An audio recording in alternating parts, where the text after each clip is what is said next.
Eu pedi ao Senhor um tema para a mensagem desta noite. O Senhor me gritou no meu ouvido e eu vou gritar no seu agora. O tema é esse: guerreiros da luz. Guerreiros da luz. Olhe para o seu irmão e diga assim: hoje você será um guerreiro da luz. Só para eu não me sentir meio desconfortado, mais um grito de glória a Deus bem alto. Para entendermos o que acontecia no livro dos Juízes, eu tenho que lhe convidar a voltar no tempo comigo, alguns anos antes deste grande episódio. Israel havia passado muito tempo na terra do Egito, aprisionados, e o Senhor suscitara entre eles um grande homem chamado Moisés, que os arrebatara daquela terra e os conduzira até a entrada de Canaã. Essa história é um tanto melancólica e até difícil de ser entendida, porque se houvesse um homem na terra que merecia entrar em Canaã, esse homem era Moisés. Um homem que lutou por tudo e por todos. Um homem que aos 40 anos de idade descobriu que não era o filho da filha de Faraó. E quando descobriu que não era o filho da filha de Faraó, saiu no encalço de defender o seu povo e foi expulso da sua terra pela sua própria consciência e passou 40 anos no deserto. E quando ele era um garotão de 80 anos de idade, o Senhor apareceu para ele em uma tocha de fogo que aparecia sobre uma sarça que não se consumia. E ali Deus fez um pacto com ele e levantou ele na terra. Ele lutou contra a família, foi vilipendiado, foi humilhado. Coré e outros homens que passaram pelo caminho dele deixaram ele melancólico, entristecido, fizeram com que a depressão fosse vizinha da sua alma. Mas agora ele tem 120 anos de idade. E o Senhor, num belo dia, lá nas cercanias de Canaã, o Senhor o acorda de manhãzinha, antes que os anjos colocassem o maná na porta dos filhos de Deus. Isso os anjos faziam lá pelas 6 da manhã. Eu acredito que por volta das 5 da manhã o Senhor acorda Moisés e diz: filho, eu preciso de um particular contigo agora. Vem no meu escritório, vamos bater um papo. E Moisés sabia o endereço do escritório de Deus. Era um monte que sempre fumegava e tremia, porque a voz do Senhor sempre fazia aquele lugar trepidar. Eu imagino Moisés agora olhando para o Senhor, depois de muita intimidade. A tal da intimidade, às vezes ela ajuda e às vezes ela atrapalha, né? Depois de muita intimidade, eu imagino Moisés: Senhor, o Senhor me dá um tempinho, porque eu não sou mais o garotão de 80 anos que subia esse monte de 6 horas aí numa subida íngreme com tanta propriedade. Hoje eu tenho 120 anos. Eu imagino Deus dizendo a ele: não importa o tempo que você vai gastar, eu te espero aqui em cima. Quando Moisés chega no cume daquele monte e o Senhor diz a ele: Moisés, como vai a vida? Eu imagino um diálogo entre Deus e ele. Como vai a vida? O Senhor vai indo. Está tudo bem? Mais ou menos, Senhor? Faz 40 anos que eu luto por um sonho. Faz 40 anos que eu estou no meio do deserto, conduzindo o seu povo, Senhor. E cá para nós, eita povinho atribulado, Senhor. Eu não sei se é um povo uma bênção atribulada, ou se é uma tribulação abençoada. Eu sei que eles já me deixaram de cabelos brancos, envelhecido, mas eu estou aqui lutando. Senhor, o que o Senhor quer? Vamos direto ao assunto. Moisés, eu tenho um presente para lhe dar hoje. Senhor, que presente é? Eu quero que você estenda o seu olhar para o horizonte e contemple o que eu lhe mostro. E eu imagino Moisés olhando e falando: Senhor, não dá para ver nada daqui, estou no cume do monte, só tem nuvens. Moisés, desculpe, já vou tirar a nuvem da sua frente. O Senhor soprando sobre a nuvem, e de repente entre as nuvens Moisés enxerga uma bela planície, uma bela colina. Ele vê rios, ele vê cascatas, cataratas, ele vê árvores frutíferas. Ele vê uma terra plana, bela, cheia de coisas boas. Manava de fato leite e mel. Daquela terra haviam saído frutas que precisavam de 2 homens para carregar um cacho de uva. Imagine que terra era essa. Moisés agora estava olhando a terra. Eu imagino um velho embasbacado, com o queixo caído, com seu olhar vibrante, o seu coração acelerado, quase a ponto de ter um ataque cardíaco, gaguejando: Senhor, E o Senhor, não brinca comigo, Senhor, meu coração pode parar. Não, Moisés, não é brincadeira. É a terra, Senhor, é aquela terra. É aquela terra que eu prometi a Abraão, Isaac e Jacó. Chegou o tempo, Moisés. Eu imagino Moisés: Senhor, obrigado por me mostrar o caminho. Senhor, dá licença que eu tenho que descer lá para baixo. Moisés, calma. 40 anos você quer apressar? Vem cá. O que você vai fazer quando chegar lá? Senhor, se alguém merece entrar lá, sou eu, não é? Eu não sei onde é que o povo vai morar. Eu quero um lugar especial. Quero fazer uma casa de madeira, mandar construir pegar os meus meninos que construíram o tabernáculo, falar para eles fazerem uma cadeira de balanço para mim, mandar eles fazerem para mim uma vara de pescar com molinete improvisado, porque eu quero passar o restante dos meus dias sentar debaixo de uma sombra pescando e vendo os meus netos crescerem na terra. e curtindo aquilo que foi reservado para os velhos. O que foi reservado para os velhos, Moisés? Senhor, os nossos amigos que não se apartam da gente. Quais são? Osteoporose, artrite, artrose, reumatismo, catarata, flatulência e reticências. Senhor, posso descer agora? Moisés, calma, o que você está apressado? Porque, Senhor, eu tenho que mandar os levitas prepararem uma música. Tenho que pedir os sacerdotes que lavem as suas roupas brancas. Eu quero que todo o soldado de Israel pegue as suas espadas, as suas lanças, vão dar um polimento nelas. Senhor, nós estamos à beira de entrar na realização do nosso sonho. Pois bem, Moisés, quer descer? Quero. Não vai dar. Como é, Senhor? Moisés, abre os 2 braços. Pronto, Senhor, e agora? Fecha os olhos. O que o Senhor vai fazer, Senhor? Moisés, sim, Senhor. Morre.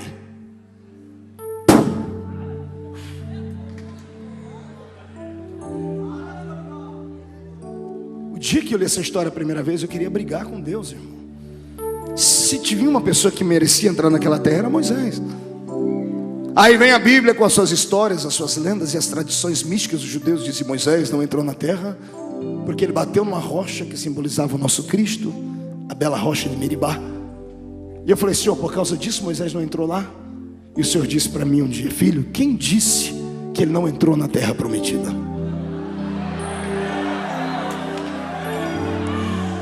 Vou mexer com sua mente agora. Quanto tempo passou Moisés morto?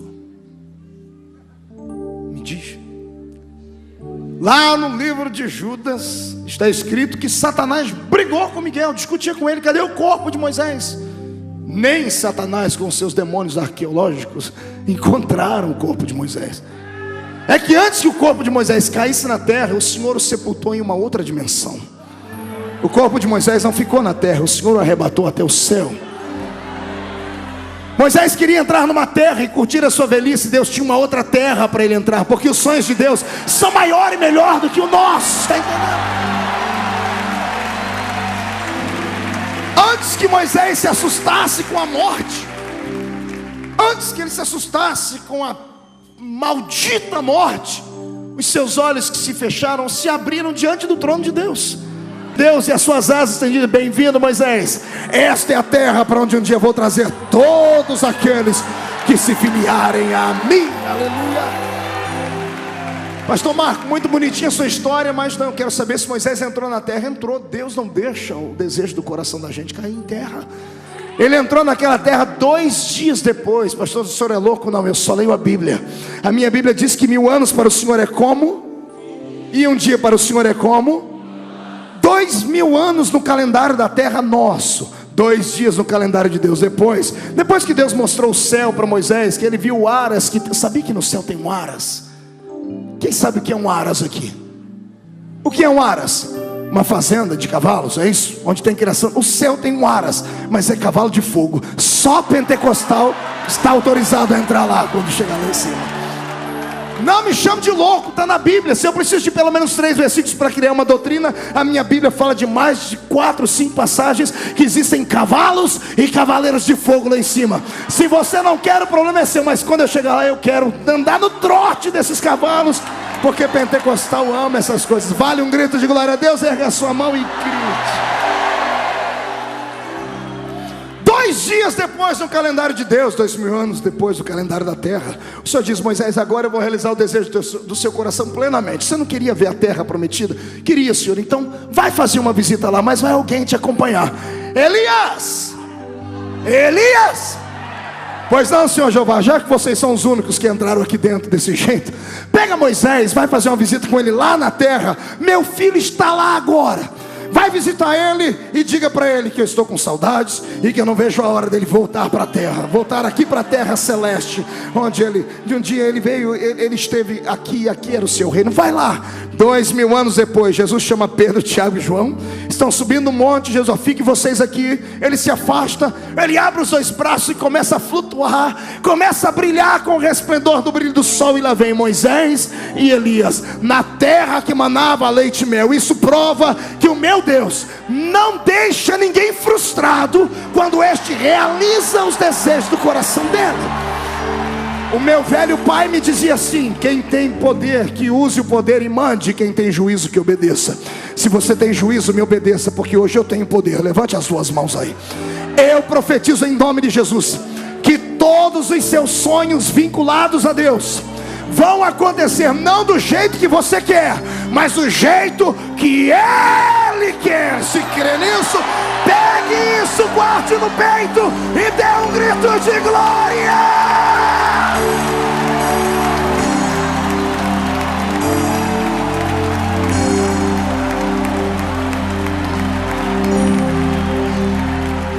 Escute agora. Agora que eu conquistei o seu coração, vem comigo.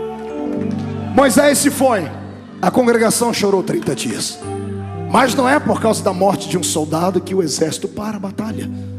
Tinha um moço que assistia na tenda de Moisés, bem na porta dele, era Josué. Josué vai orar no monte e dizia: agora, Senhor, o que faço? Meu líder foi embora, deixou sobre mim a incumbência, mas eu me sinto incapacitado. Eu tenho aí logo à frente um grande desafio. Temos aí uma cidade idólatra. O rei pegou um bode e colocou o seu no bode. Foi isso que fez o rei daquela maldita cidade chamada Jericó. Por isso o Senhor decretou a destruição dela. E quando Josué estava desesperado, ele recebe a visitação de um anjo do Senhor, armado até os dentes. Josué olha para ele, bota a mão na espada, queria sair na espada com aquele guerreiro, e pergunta: tu és um dos nossos, ou tu és um dos nossos inimigos? E ele diz: eu sou o capitão dos exércitos do céu. Eu vim aqui amando de Deus, porque Deus mandou te dizer assim: levanta o povo e parte contra aquela cidade, porque a vitória já está garantida. Nesta peleja não tereis que pelejar, o Senhor pelejará por vós. A terra está lá. É linda as histórias bíblicas, poderíamos passar dias e meses estudando e falando sobre elas. Mas atravessamos Jericó e chegamos em Canaã. Quando a nação chega em Canaã, ela está morosamente, espiritualmente falando, caída.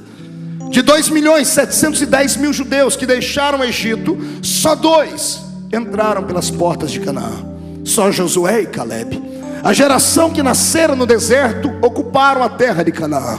E essa geração entrou dentro da terra de Canaã sem experiência com Deus, vazios de uma intimidade divina. Passaram dias, meses, anos fazendo coisas horríveis diante dos olhos do Senhor. E quando entraram dentro daquela terra, o escritor dos Juízes deixou um versículo que me dá medo e arrepio. Versículo 10 do capítulo 2. Está escrito aí: e levantou-se uma geração que não conhecia ao Senhor, e nada do que ele havia feito na terra. É neste versículo que eu quero meditar um pouquinho com essa geração que me ouve aqui. Eu tenho orado a Deus e buscado Ele desde a minha juventude. Prego a palavra do Senhor desde os 14 anos. Hoje, com 32 anos, passei mais a metade da minha vida com um microfone como esse na mão, pregando. Estudei muito a Bíblia Sagrada, quase 18 vezes, lendo ela de capa a capa. Terminamos o doutorado e o mestrado em teologia tem 4 ou 5 meses. E depois de caminhar por cerca de 53 nações do mundo e o Brasil inteiro, ao invés de ter alegria, ao invés de ter um regozijo na alma, pelo contrário, eu ando quase à beira de uma depressão espiritual. Por quê, pastor? Porque os meus olhos veem coisas que os seus olhos nunca puderam ver. Graças a Deus. Tem uma palavra de denúncia nos meus lábios hoje. Tem uma palavra profética. A palavra profética não é aquela que o povo quer ouvir, mas é aquela que o povo precisa e deve ouvir. Há uma geração na terra que não conhece o Senhor. É uma geração de cânticos, é uma geração de pulos, é uma geração de gritos. É uma geração que ama o poder do carisma do Espírito, mas não tem compromisso com a santidade, com a verdade, com a entrega total ao Senhor Deus. Uma geração que quer ter o seu ego amassageado. Uma geração que quer ir para a igreja para ouvir uma palavra branda que instigue a sua alma e que arranque lágrimas dos seus olhos, e depois de terem chorado, de terem o seu coração tremido por causa de uma boa palavra cantada ou pregada em ré menor, deixa essas pessoas como que se tivessem recebido um abraço do grande e poderoso Deus. Só se esquecem de uma coisa: a minha geração abusa da misericórdia de Deus. Se esquecem que além de misericórdia, Ele também é um Deus de juízo. Ele também é um Deus que tem na sua mão um cajado, e quando Ele resolve usar esse cajado, sai de baixo, amado. Pastor, o senhor veio aqui pregar uma mensagem de cataclisma espiritual, não. Eu vim aqui chamar a sua atenção. E se você me ama de verdade, permita-me puxar a sua orelha para despertar a sua fé, só para lhe dizer: entramos em Canaã, mas os nossos heróis estão falidos e estão simplesmente sepultados. Entramos numa terra abençoada, temos tudo na nossa mão, mas a minha geração procura ainda fazer os seus bezerros de ouro. A minha geração ainda procura criar os seus postes ídolos. A minha geração não tem mais uma palavra de alegria de fato, não tem mais uma palavra de mudança de valores, não tem mais uma palavra de bons costumes dentro da sua alma. Sim, é claro que cantamos, choramos, adoramos ao Senhor, mas muitos dos que estão aqui hoje, me permita lhe falar isso, são crentes dentro da porta da igreja para cá, adoram a Jesus quando estão aqui dentro, gritam, falam que amam ao Senhor aqui dentro, mas quando se afastam 10 metros da igreja, tem vergonha de carregar a Bíblia, porque acha que a Bíblia é uma indumentária velha, que não orna mais com a sua roupa. Me perdoe, mas deixe-me lhe falar, as suas atitudes fora da igreja não condiz com a fé que você prospera e prega e tenta viver aqui dentro. Aliás, tem gente aqui dentro que estuda em universidade e do lado da sua carteira tem uma moça, um rapaz, que nem sabe que você ainda é crente, nem sabe que você serve a este Deus. Amado, deixa-me lhe dizer uma coisa: nunca se envergonhe do Evangelho de Cristo. Não se envergonhe em ser crente. Há 20 anos atrás, talvez, eu estou dizendo, teríamos motivo para isso, porque quando se falava que era crente, as pessoas perseguiam, nos maltratavam, nos fechavam as portas. Hoje é status ser crente. Sabe o que é isso? Eu não me envergonho do Evangelho de Cristo, porque ele é poder de Deus para a salvação de todo aquele que crê. Eu profetizo algo sobre a sua vida agora. Digo que quando sair daqui hoje, vai sair com uma unção de crente do reteté. Vai sair daqui crendo que é daquele do barulho. A geração guerreiros da luz vai sair daqui para impactar a cidade de Belo Horizonte, o Brasil. Não nos envergonharemos da nossa fé. Eu digo uma palavra a Satanás esta noite: cai fora, Satanás. Estamos em guerra.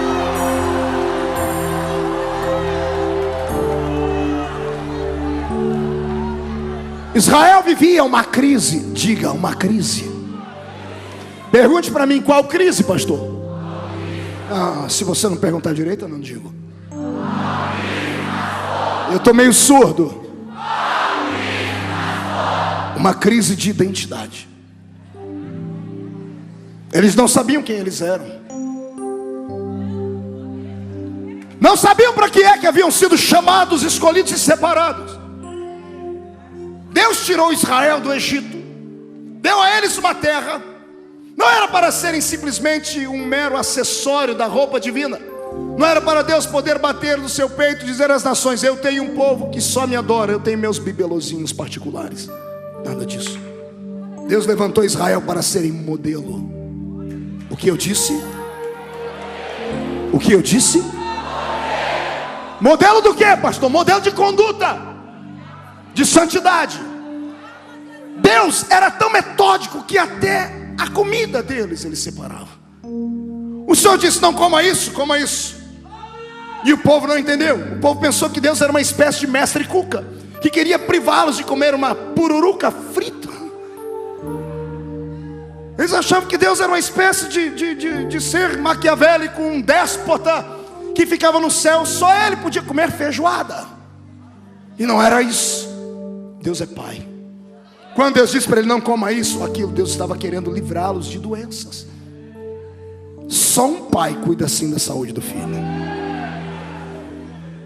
Quando Deus disse para eles: não saiam daqui para buscar ninguém lá fora para se casarem, não é que Deus estava querendo gerar uma raça ariana como fez Hitler. Não. O Senhor estava querendo instigar a curiosidade dos outros povos. O Senhor disse: vocês não podem sair daqui para ir buscar lá, mas os que vierem de fora para cá, recebam bem. E se quiserem casar com vocês aqui dentro, o estrangeiro é bem-vindo, mas não pode mais sair daqui. Deus estava criando uma geração missionária. Está entendendo o intelecto de Deus? Não busque lá fora, porque julgo desigual não presta. Porque se você for daqui para o arraial dos inimigos, eles te corrompem. Mas se você trouxer o inimigo para cá, ele se santifica e se converte.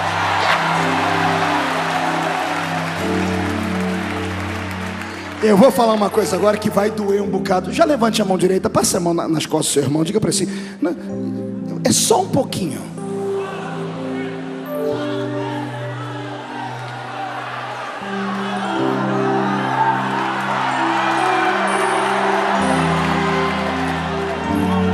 Além de cuidar da roupa, não deixar eles se misturarem assim, o Senhor disse assim: olha, não terão roupa de homens e mulher, nem roupa de mulher em homem.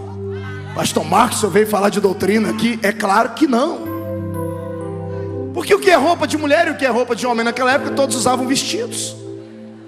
A roupa do homem e da mulher era separada por um cinto. O cinto masculino era diferente do cinto feminino. E o Senhor disse: eu não quero que homem ponha roupa de mulher, nem mulher ponha roupa de homem. Por quê? Deus não era um estilista lá, Yves Saint Laurent. Ou como é que é os nomes dos ternos que você usa? Os meus é tudo de pernambucana. Como é que é?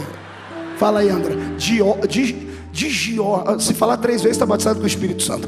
Dior. Deus não.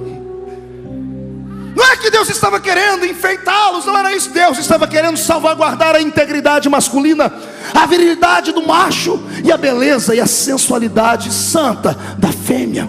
O Senhor queria que qualquer homem lá do lado de fora olhasse para uma mulher judia e não tivesse dúvida: é homem ou é mulher? E o Senhor também não queria que ninguém olhasse do lado de fora e disse: isso aí é um homenzinho ou é uma menininha? Não, Deus queria que quem olhasse para um judeu soubesse que ele era macho e que ela era fêmea. Está entendendo? Deus queria que as mulheres cananeias, que de lá nasceu a raça das prostituições, Deus queria que as mulheres cananeias que se pintavam e se vestiam cheio de libertinagens, olhassem para uma mulher judia, sentissem vergonha, porque uma mulher judia, mesmo bem vestida, atraía pela beleza natural, não precisava de nada superficial. Pastor, onde o senhor quer chegar aqui? Eu não vim pregar doutrina, eu vim falar de uma coisa mais forte que doutrina. Eu vim falar de vergonha na cara, pudor, respeito. O seu corpo, garota, não foi feito para ser uma bola de basquete, para passar de mão em mão dentro da igreja ou na rua. O seu corpo é templo do Espírito do Senhor, feito para adorar.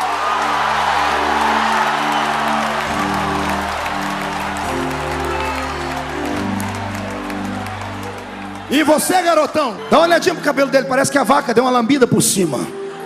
Camisa cheia de balagandã, aquele tênis com a língua para fora, mascando chicletão. Irmãos, se tem uma coisa que me desvia, é o tal do chiclete, rapaz. Eu não consigo pregar vendo uma pessoa mascando chiclete.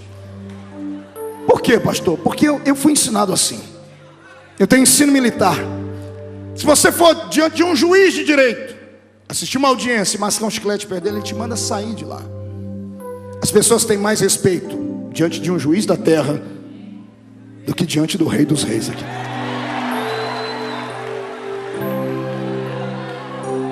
Voltemos ao assunto. Deus queria salvaguardar a integridade do seu povo. Para quê? Para que eles fossem uma espécie de modelo. Deus queria que as demais nações olhassem para os judeus e falassem: nós queremos ser igual a eles. Mas não foi isso que aconteceu.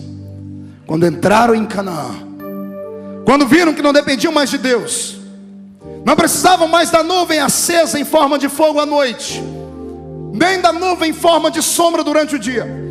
Quando perceberam que não precisavam mais de pão vindo do céu e nem de carne chovida na mesa.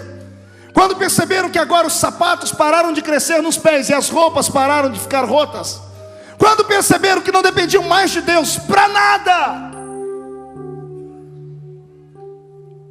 eles pegaram a fé deles, colocaram dentro de uma caixa de sapato, esconderam dentro do guarda-roupa e trancaram. E foram adorar os ídolos da moda: Baal, Astarote, Marduk, Dagon, Moloque, Sim. Deixaram de adorar o Eterno e voltaram a construir bezerros de ouro para si. Deus olha para a terra, nó na garganta e se pergunta: onde eu errei? O que foi que eu fiz de errado? Eu dei tudo que eles queriam, dei a eles uma terra, e agora que estão na terra, que podem me adorar, e agora que estão onde eu prometi dar a eles, que podem me agradecer, salmodiar, cantar, me abandonaram. O Senhor retirou a sua presença do meio do povo. E não tem nada pior do que viver uma vida sem a presença de Deus. Nada. Os homens começaram a ser donos do seu próprio nariz. 400 anos presos dentro da terra de Canaã por inimigos. Você já parou para pensar nisso? 430 anos escravos no Egito. No Egito eu entendo ser escravos, mas 400 anos escravizados dentro da terra prometida. Pastor, onde o senhor quer chegar? Aqui. Tem muita gente que saiu do Egito, mas continua preso. Aqui. Aqui dentro.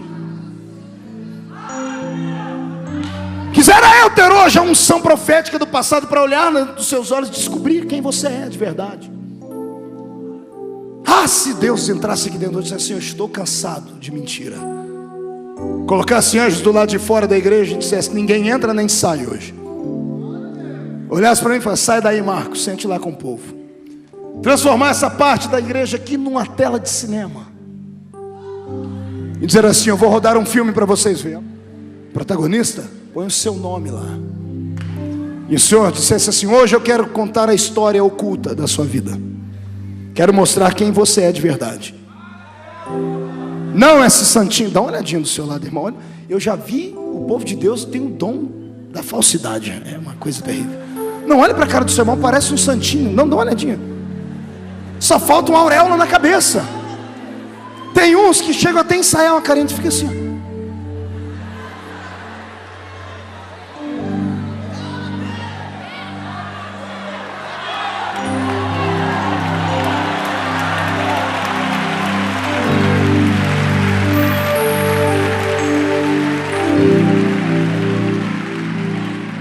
Se Deus fizesse isso hoje, ia ter gente aqui dentro que ia querer cavar um buraco na terra e pular dentro igual um avestruz, de vergonha. Mas fique tranquilo, Deus não vai te envergonhar. Ele dá chances. Se o diabo põe ao redor do homem o laço do passarinheiro, meu Deus coloca o laço da misericórdia. E ele vai dando corda. Avisa o irmão, cuidado para a corda não esticar. Porque se esticar, o tombo é feio. Diga: venha pelo amor, não pela dor. Mão direita para cima. Agarre o ombro do seu irmão com carinho e respeito. Chacoalha ele até ele ficar irritado agora. Irmão, irrita ele. Irrita ele, irrita. Diga: você está ouvindo? Diga: não perca a sua identidade, porque hoje é tempo de renovação.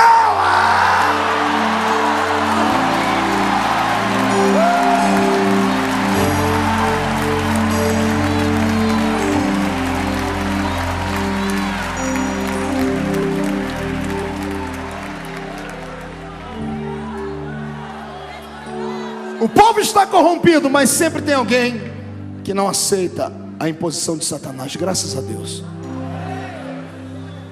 Pode estar o povo quase todo corrompido, ainda existem aqueles que não se curvaram. Eu olho para o meio dessa multidão e fico imaginando onde é que estão aqueles elementos surpresas de Deus. Aquele soldado que Deus vai levantar sem que ninguém saiba que ele é soldado, como uma arma secreta. O soldado com a arma secreta, geralmente ele traz uma arma que nunca foi usada. Só ele é perito em usá-la. Pois eu profetizo que Deus colocará uma arma atômica na sua mão nessa noite. Vamos explodir o reino das trevas. Satanás será derrotado pelo poder.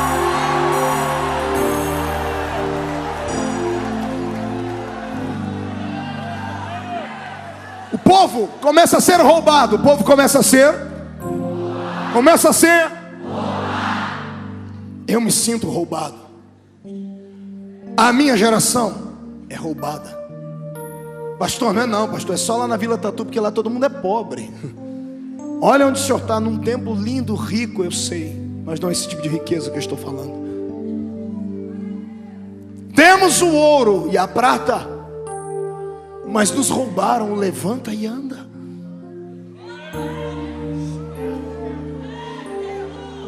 Temos políticos que nos representam, entre aspas, Mas nenhum dos políticos evangélicos, até hoje, nenhum deles saiu na mídia para fazer uma coisa bela, impactar o país.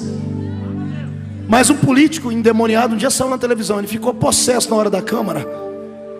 Entrevistaram o Zé Pilintra que estava dentro dele, ficou famoso Zé Pilintra. Ele não teve vergonha de ficar endemoniado na frente das câmeras. Eu queria que Jesus levantasse o ano que vem uma geração de políticos cheios do Espírito Santo. Para na hora de discursar, abrir a boca e dar uma metralhadora de língua estranha, uma rajada de línguas para deixar todo mundo apavorado e alguém perguntar: que língua é essa? Diga: só Deus entende.